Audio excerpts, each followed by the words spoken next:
வணக்கம். இது நியூஸ் 18 தமிழ்நாடு மோதும் வேட்பாளர்கள் நிகழ்ச்சிக்கு உங்களை வரவேற்கிறோம். இன்றைய மோதும் வேட்பாளர்கள் நிகழ்ச்சியில் நாம் பார்க்க இருக்கும் தொகுதி மயிலாப்பூர் சட்டமன்ற தொகுதி. இந்த சட்டமன்ற தொகுதியில் களம் காணக்கூடிய 3 கட்சிகளின் வேட்பாளர்கள் நம்மோடு இணைந்திருக்கிறார்கள்.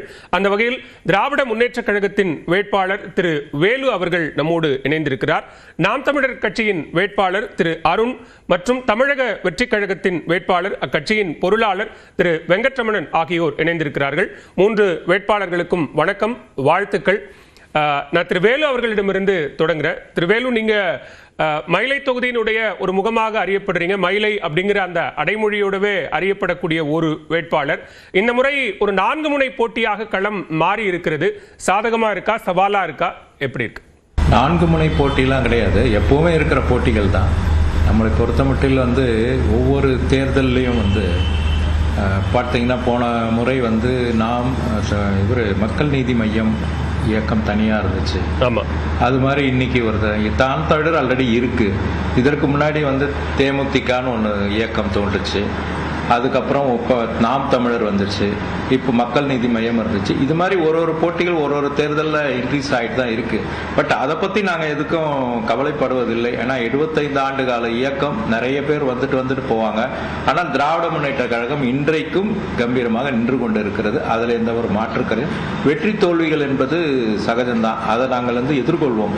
நாங்கள் இப்போ தேர்தலுக்கு பிரச்சாரம் போகும்போது மக்களுடைய இருக்கிற எழுச்சி, அந்த மகிழ்ச்சி எங்களுக்கு ஒரு புதிய உற்சாகமும் உத்வேகமும் கொடுத்திருக்கிறது. கடந்த 5 ஆண்டு காலத்துல மயிலாப்பூர் தொகுதியினுடைய பிரதான பிரச்சனைகளாக இருந்தவை இவையெல்லாம் சரி செய்யப்பட்டிருக்கு. எனவே மக்கள் மீண்டும் திமுகவுக்கு வாக்களிப்பார்கள் அப்படின்னு ஏதாவது ஒரு டாப் 5 அப்படி சொல்ல முடியுமா? டாப் 5 அப்படின்னு பார்த்தீங்கன்னா, மழைநீர் வடிகால் ஒரு மிகப்பெரிய ஒரு மோசமான சூழ்நிலையில இருந்தது. ஒரு சாதாரண ஒரு மழைக்கு கூட பார்த்தீங்கன்னா வண்டிகள் போக முடியாது, அவங்க வீட்டை விட்டு வெளியே வர முடியாது. அந்த நிலையில பார்த்தீங்கன்னா, கிட்டத்தட்ட நாங்கள் மழைநீர் காலைக்கு தனி ஃபோக்கஸ், மாண்புமிகு முதல்வர் அவர்கள் இதை ஒரு மழையில ஆய்வு பண்ணி இதை உடனடியாக சரி பண்ண வேண்டும் என்று சொல்லி கிட்டத்தட்ட 2 வருடமாக அதற்கு ஆய்வுகளை மேற்கொண்டு அதற்கு என்ன சரி செய்ய வேண்டுமோ செய்திருக்கிறோம். இப்போ என்ன ஆச்சுன்னா, இன்னைக்கு மழை பெஞ்சா நீங்க நிம்மதியா வீட்டில் இருக்கிறாங்க.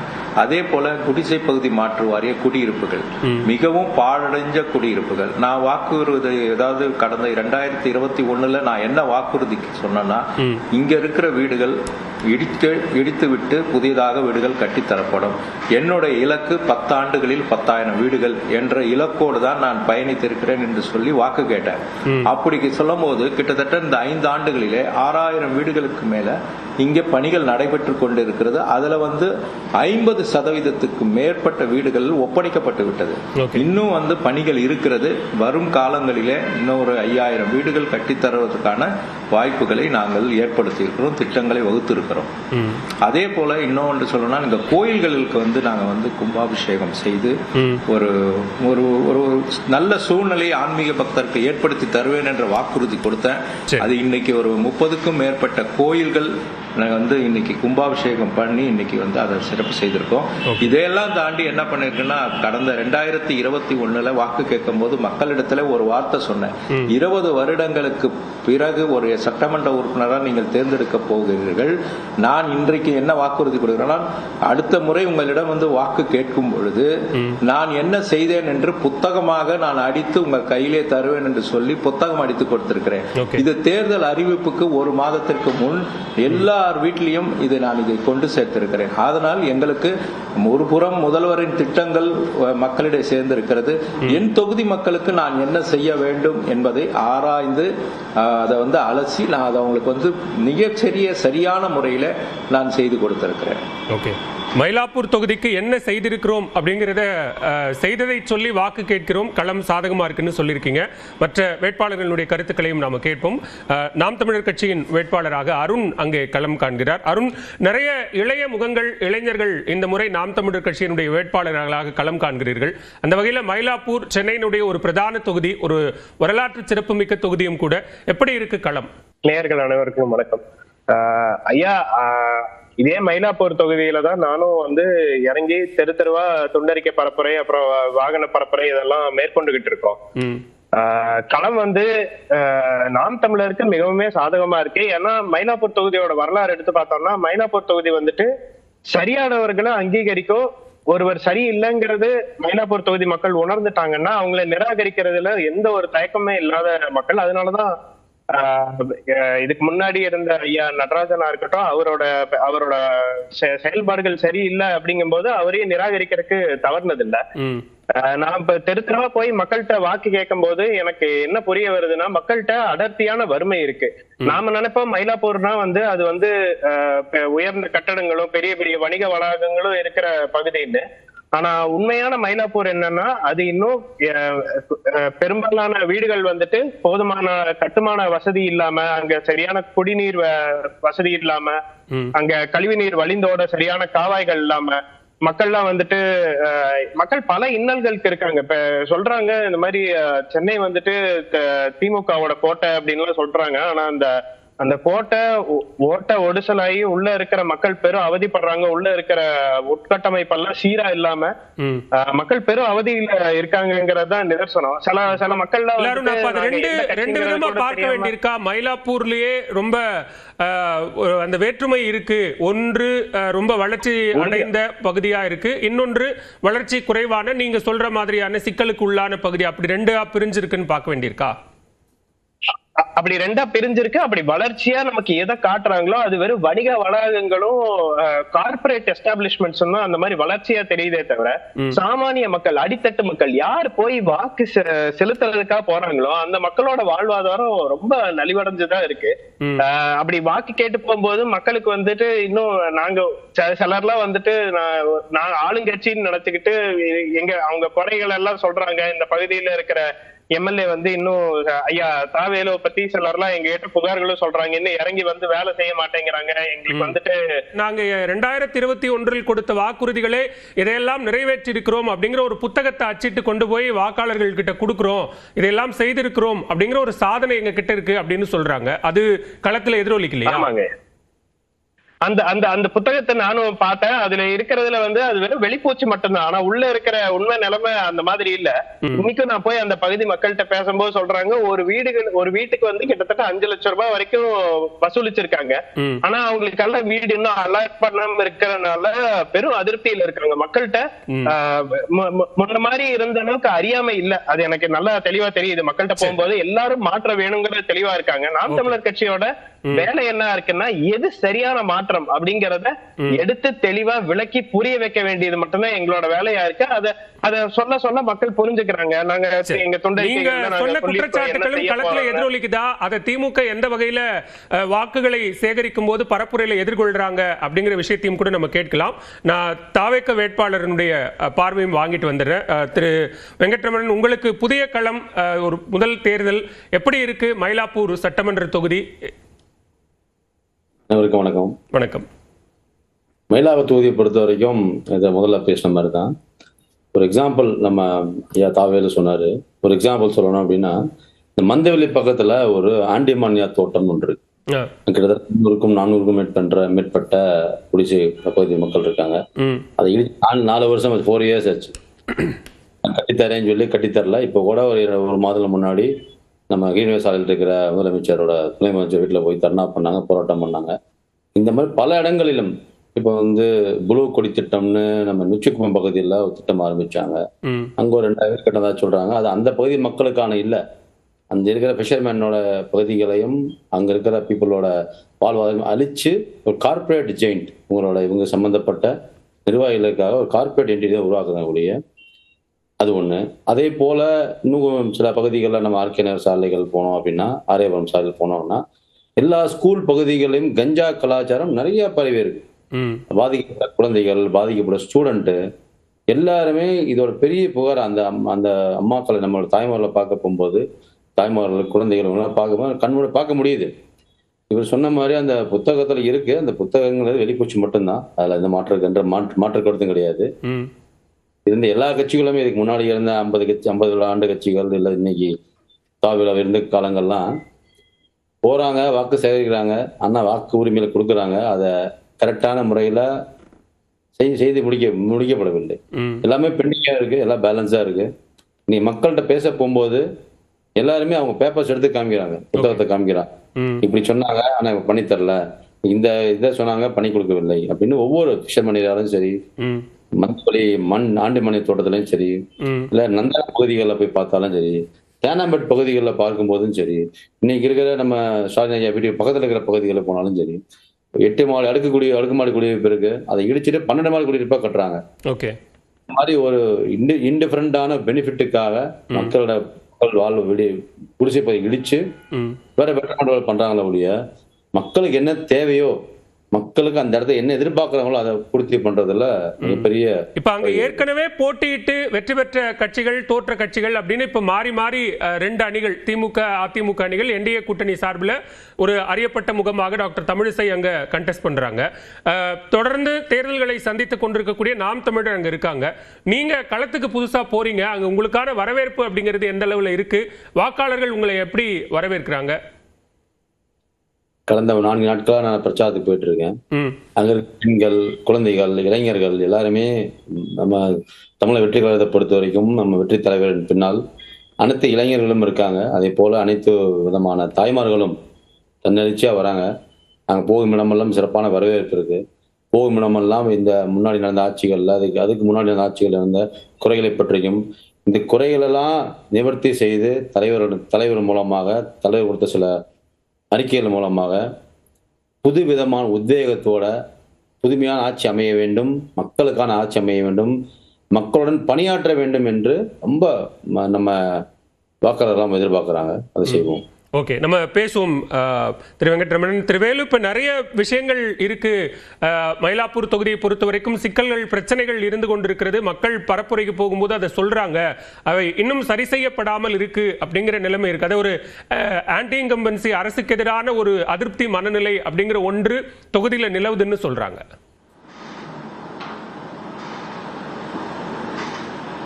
அதாவது அதிருப்தி மனநிலைன்னா சொல்றவங்கன்னு ஒன்று இருக்கு இல்லையா, அந்த ஒரு கும்பல். இப்போ நார்மலா ஒரு 100 ஓட்டு நம்மளுக்கு போல் ஆகுது அப்படின்னு சொன்னா யார் ஒரு 45% வாங்குறாங்களோ அவங்க தான் வெற்றியாளர். சரிங்களா? இப்போ நீங்க மீதி 55% பேர் ஏதாவது ஒரு ஆளுங்கட்சிக்கு அவங்க அகைன்ஸ்டா தான் இருப்பாங்க. அப்படி இருக்க பட்சத்துல இவர் சொல்ற இது குற்றச்சாட்டுகள் பாத்தீங்கன்னா வீடுகளை பத்தி சொல்றாரு. இன்றைக்கு மயிலாப்பூர்ல இந்த தேர்தல்ல முக்கியமான பிரச்சனையா எடுக்க போறது இதுதான் எடுப்பாங்க. ஏனென்று சொன்னா அதிகமான வேலைப்பாடுகள் நிறைந்த ஒரு தொகுதி. குடிசை மாற்று வாரிய குடியிருப்புகளை இடித்து விட்டு நாங்க கட்டி தந்திருக்கோம். இதுல இன்னொரு ஒரு குற்றச்சாட்டு அவர் வச்சாரு, அதிகமான உயரத்துல கட்டுறாங்க அப்படின்னு. என்னுடைய வாக்குறுதியே நான் 2021 மக்களிடத்துல கொடுத்தது என்னன்னா, மயிலாப்பூர்ல இருக்கிற ஒரு குடும்பம் கூட வெளியில இந்த இடத்தை விட்டு வெளியில அகற்றப்பட மாட்டோம் என்ற உறுதிமொழி தான் இன்றைக்கு மக்கள் என் மேல வச்சது நம்பிக்கை. அந்த அடிப்படையில பாத்தீங்கன்னா மயிலாப்பூர்ல ஒருத்தர் கூட இங்க இருந்து வாலண்டரியா வெளியில அமைச்சது கிடையாது. ஒரு வாட்டி நான் வந்த உடனே கோவிந்தசாமி நகர்னு ஒண்ணு உங்களுக்கு தெரிஞ்சிருக்கலாம், ஒரு பெரிய பரபரப்பா சுப்ரீம் கோர்ட் ஆர்டரோட எல்லாத்தையும் அப்புறப்படுத்தினாங்க. அப்ப கூட நான் என்ன பண்ணேன்னா அவங்களுக்கு ஒரு வாக்குறுதி கொடுத்தேன், உங்களுக்கு எப்படியாவது நான் இந்த மயிலாப்பூர்ல நான் வீடு வாங்கி, ஏன்னா தலைமுறையாக இருந்தவர்கள். இன்னும் சொல்ல போனால் இதை மக்களிடம் சென்று ஒப்புதல் பெற்றுதான் இதை செய்யறமே தவிர மக்களை மீறி நாங்க எதையும் செய்யறது கிடையாது. இன்றைக்கும் மக்களுடைய ஒப்புதல் பெறாமல் மிகப்பெரிய திட்டங்களான ஒரு என்ன மாற்று பார்வை வைக்கிறாங்கன்னா, வர்த்தக ரீதியா வணிக கட்டிடங்களா வளரக்கூடிய கட்டிடங்கள் இருக்கு இல்லையா, அதனுடைய வளர்ச்சி அப்படிங்கிறது ரொம்ப பெருசாவும், மாறா மக்கள், அடித்தட்டு மக்கள் யார் வாக்களிக்கிறார்களோ அந்த வாக்காளர்களினுடைய வளர்ச்சி அப்படிங்கிறது வீழ்ச்சியாகவும் இருக்கு அப்படிங்கறத அவங்க வைக்கக்கூடிய பார்வையா இருக்கு. அதாவது அப்படி கிடையாது. மயிலாப்பூர்ல பொறுத்த மட்டும் 3 விதமான பீப்புள்.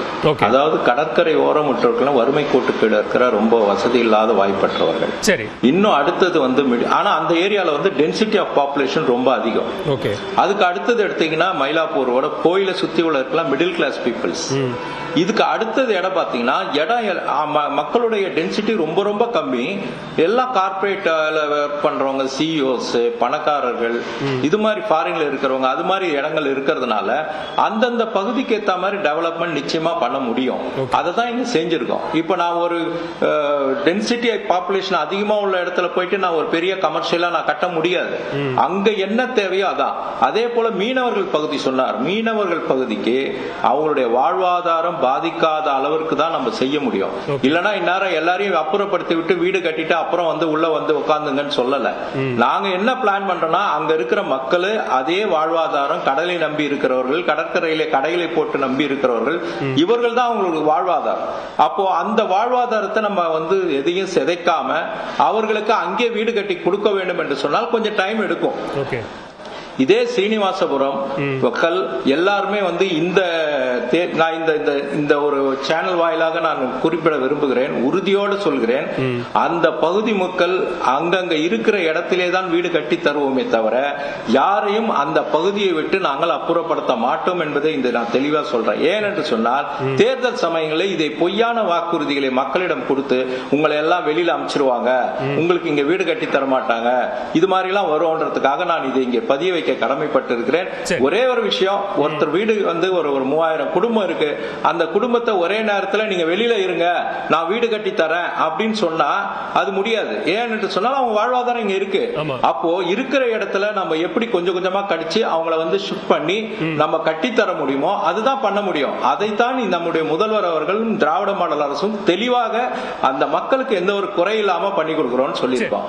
மீன் மார்க்கெட், அதனால அவங்களுக்கு பாதிப்பு கிடையாது. மீன் மார்க்கெட் வெயிலையும் மழையிலையும் உட்கார்ந்து இருந்த ஒரு பெண்களுக்கு ஒரு அழகான மீன் மார்க்கெட் கட்டி கொடுத்திருக்கோம். அவங்களுடைய விருப்பம் அது. நாங்க வெளியில தான் வைப்போம், நாங்கள் கட்டுப்படுத்தவில்லை. ஏன்னா அவங்களுடைய வாழ்வாதாரம் அவங்களுடைய இடம். அதே மாதிரி ஒரு ப்ளூ பீச் ஏதோ சொன்னார், கண்டிப்பா ப்ளூ பீச்சுக்கு அந்த இடம் கிடையாது, அது மெரினா. இவங்களுடைய இடத்துல நாம எதுவுமே கைய வைக்க. திரு அருண், இப்ப பிரதானமா பேசப்பட்டது இந்த பிரச்சனை தான், குடிசை மாற்று வாரிய விவகாரத்தில் இருக்கக்கூடிய சிக்கல் தான். அந்த சிக்கலுக்கு நாங்க ஒரு தீர்வு வச்சிருக்கோம், அந்த தீர்வைத்தான் நாங்கள் வாக்குறுதியாகவும் கொடுத்திருக்கிறோம் அப்படிங்கிறாரு திரு வேலு. அன்மியூட் பண்ணிட்டு பேசலாம் அருண், அன்மியூட் பண்ணிடுங்க. நான் ஐயா சொன்னதுல இருந்தே வரேன். ஐயா அங்க கோவிந்தசாமி நகர்ல வீடுகள் இடிச்சதை பத்தி சொன்னாங்க. அந்த கோவிந்தசாமி நகர் எங்க இருக்குன்னா காமராஜர் சாலையே பக்கத்திலேயே இருக்கு, ரொம்ப பிரதானமான பகுதி. அந்த பகுதியில கண்ணையன் ஒரு ஐயா தன்னைத்தானே தன் மேல நெருப்பள்ளி கொட்டி தீ குளிச்சு இறந்திருக்காரு. இருக்கிறதுலே வலியான ஒரு மரணம் எதுன்னா தன் மேல நெருப்பள்ளி கொட்டி அந்த நெருப்போட வலியிலேயே உடர்ந்து சாகிறது. அவர் ஏன் இறந்தாருன்னு நினைக்கிறீங்க? அவருக்கு மாற்றா தேனாம்பேட்டையில வீடு கொடுத்தா கூட வேண்டாம், எனக்கு அங்கேயே வேணுங்கிறாங்க. இன்னைக்கு அந்த கோவிந்தசாமி நகர்ல இருக்கிற வீடுகளை இடிச்சிருக்காங்க இல்லையா, அங்க இருந்து பல மக்களை கல்லுக்கொட்டை, பெரும்பாக்கம் அந்த பகுதிகளுக்கெல்லாம் மாற்றுறதுக்கு முயற்சி பண்றாங்க.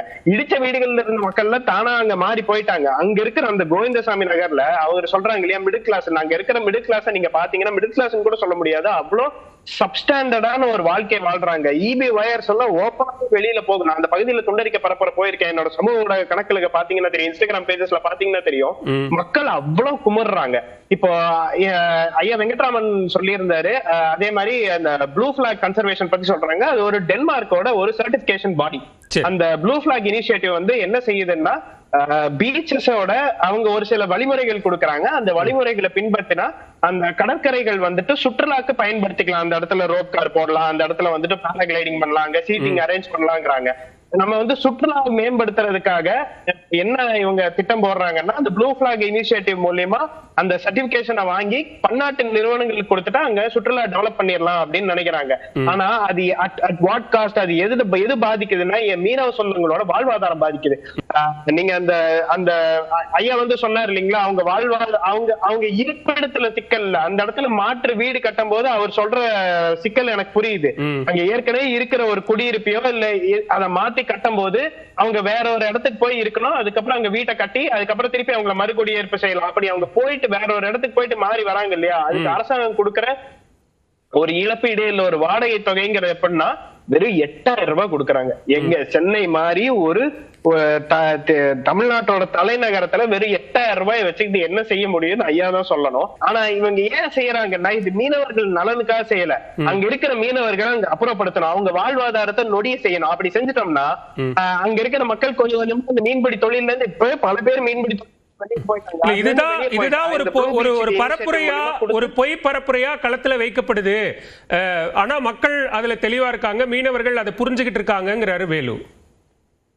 இந்த பரப்புரையை நான் செய்யல. இது நான் வந்து மக்களோட குரலா தான் பேசுறேன். நான் போய் மக்கள்கிட்ட பேசும்போது அவங்க வாயிலே வயிற்று அடிச்சுக்கிட்டு சொல்றாங்க, நீங்க சில ஆண்டுகளுக்கு முன்னாடி அங்க இருக்கிற மீனங்காடிகள் எல்லாம் அப்புறப்படுத்தும் போது அந்த சீமான் தான் வந்து நின்று அங்க போராடினாரு, அங்க இருக்கிற மக்களுக்கு உறுதுணை நின்னாரு. இதே மாதிரி கோவிந்தசாமி நகர் பகுதியிலயோ ஒரு வீடு அடிக்கும் போது அங்கேயே அந்த சீமான் தான் வந்து நிக்கிறாரு. இவங்க வந்து அவங்க எப்படி ஆமா நாங்க தப்பு பண்ணிட்டோம் அவங்க ஒத்துக்க போறது இல்ல. ஆனா நாங்க இன்னும் வலுவையா மக்கள்கிட்ட இருக்கிற சிக்கல்களை ஊடகத்துல வெளிச்சம் போட்டு காட்டுவோம். மயிலாப்பூர் தொகுதியில ஓட்டர் டர்ன் அவுட் வந்து ஒரு போன தேர்தல்ல ஒரு 52% இருந்து 53% மக்கள் வந்து வாக்களிச்சிருக்காங்க. ஆனா இந்த வாக்களிச்ச மக்கள் யாருன்னா அடித்தட்டு மக்கள், ரொம்ப தங்களோட வாழ்வாதாரத்துக்காக போராடுற மக்கள் தான் வந்து வாக்களிச்சிருக்காங்க. அவங்களுக்கு தெரியும், அவங்களுக்கு வலி இருக்கு, அவங்க ஏற்கனவே சொல்றாங்க நாங்க மாற்றம் வேணுங்கிறது. அது இன்னும் எளிமையா செய்யறது முக்கியமா தாவேகா மாதிரி ஒரு இன்னொரு மாற்று சக்தி இங்க வந்து நிக்கும் போது கம்பேர் பண்ணி பாக்குறாங்க, ஒப்பிட்டு பாக்குறாங்க. இவங்க எப்படி ஒரு மாநாடு நடத்துறாங்க, இவங்க எப்படி ஒரு மாநாடு, நீங்க மாற்று சக்தின்னு அக்செப்ட் பண்ணிட்டீங்க அப்படிதானே? அதாவது 4 பிளேயர் இருக்காங்க, ஏற்கனவே ரெண்டு எஸ்டாப்ளிஷான பார்ட்டி இருக்கு, மூணாவது இன்னைக்கு களத்துல பிடிச்சிருக்கோ பிடிக்கலையோ அவங்களும் களத்துல இருக்காங்க. அவங்களை நம்மள மறுதளிச்சுட்டு போக முடியாது. ஐயா விஜய் வேணா கடிவாளம் கட்ட மாதிரி இல்ல, அப்படி ஒண்ணு இல்லவே இல்ல மறுக்கலாம். நாங்க அப்படி யதார்த்தத்தை மீறி எல்லாம் எதுவும் செய்யறதா இல்ல. சரி, ஓகே, பேசலாம். நான் வரேன், திரும்பி உங்ககிட்ட வரேன் நினைக்கிறேன். நான் கண்டிப்பா வரேன். வெங்கட்ரமணன், உங்க கருத்து நான் வாங்கிக்கிறேன். அதுக்கு முன்னாடி திரு வேலு அவர்களுடைய பதிலையும் வாங்கிக்கிறேன். அவர் குறுக்கிட விரும்பினாரு. வேலு, நீங்க சொல்லி முடிச்சிடலாம் அவருக்கு அருணுக்கான பதில். அதாவது அவர் வந்து அந்த வீடு கட்டும் போது அவங்களுக்கு வந்து தொகை 8000 ரூபான்னு சொல்றாரு. ஆமா, என்றைக்கு திராவிட மாடல் ஆட்சியில் முதலமைச்சர் பொறுப்பேற்றாரோ அன்னைக்கே வந்து நம்ம வந்து சொல்லி 24,000 ரூபாய் பண்ணிருக்காரு. 24,000 ரூபாய் கொடுக்குறோம் செக்கு அவங்களுக்கு கொடுத்துட்டு அதுக்கப்புறம் தான் அவங்க வந்து வேற வீடு பார்த்து போன பிறகு பண்றோம். பட் ஆனா அந்த கேள்வி வந்து இதுக்கு பொருந்தாது. நம்ம நம்மளுடைய இந்த சாலை மீனவர் இருக்கிற அந்த ரோடுக்கு அது பொருந்தாது. அதனால அதே போல ப்ளூ பீச், இந்த ப்ளூ பீச் கான்செப்ட் வந்து for light house, up to light house. அதற்கு பிறகு வர இடத்துல நானே வந்து அந்த மக்களுக்கு வாழ்வாதாரம் வேணும்ன்றது அந்த ரோட்ல கடைகளை வைக்க அனுமதி அளிச்சிருக்கோம். அது வந்து அவங்களுடைய வாழ்வாதாரத்துக்காக நாங்க பண்ணிருக்கிறோம். சுற்றுலா மேம்பாடு அப்படிங்கிற ஒன்றுக்கு முக்கியத்துவம் கொடுக்கும் போது அந்த பகுதி மக்களினுடைய வாழ்வாதாரம் பாதிக்கப்பட்டுருமே அப்படின்னு அவர் சொல்றாரு. அதுதான் அவங்களுடைய பிரதான இதுவா இருக்கு. இல்ல, இது தவறான கருத்து இல்ல. எங்களோட கருத்து என்னன்னா, லைட் ஹவுஸ்ல இருந்து நீங்க செக்ரட்டரியேட் வரையும் எந்த டிஸ்டர்பன்ஸும் யாருக்கும் வாழ்வாதாரம் பாதிக்காது. சரி, அதே வந்து நீங்க லூப் சாலை அந்த லைட் ஹவுஸ்ல இருந்து பட்டினப்பாக்கம் வரையும் தான் மீனவர்கள் இருக்கிறாங்க, அவங்க குடியிருப்பு இருக்கு. அதுல இருந்து எந்த ஒரு சேஞ்சஸும் பண்ணாம அவங்க வாழ்வாதாரத்தை பாதிக்காதான் அவங்களுக்கு டெவலப்மெண்ட் கொடுக்கிறோம். திரு வெங்கட்ரமணன், நீங்க மக்களுடைய அப்லிப்மெண்ட், அவர்களுடைய வாழ்வாதாரத்தை உயர்த்தக்கூடிய ஒன்றுதான் இப்போதைக்கு அந்த தொகுதி மக்களினுடைய ரொம்ப பிரதானமான ஒரு எதிர்பார்ப்பு, கோரிக்கை. அப்படிங்கிற பட்சத்தில் தமிழக வெற்றி கழகத்தினுடைய வியூகம் அப்படிங்கிறது அங்க என்னவா இருக்கு? என்ன கோரிக்கைகளை உங்கள் தரப்பு அங்க முன்வைக்குது, வாக்குறுதிகளை?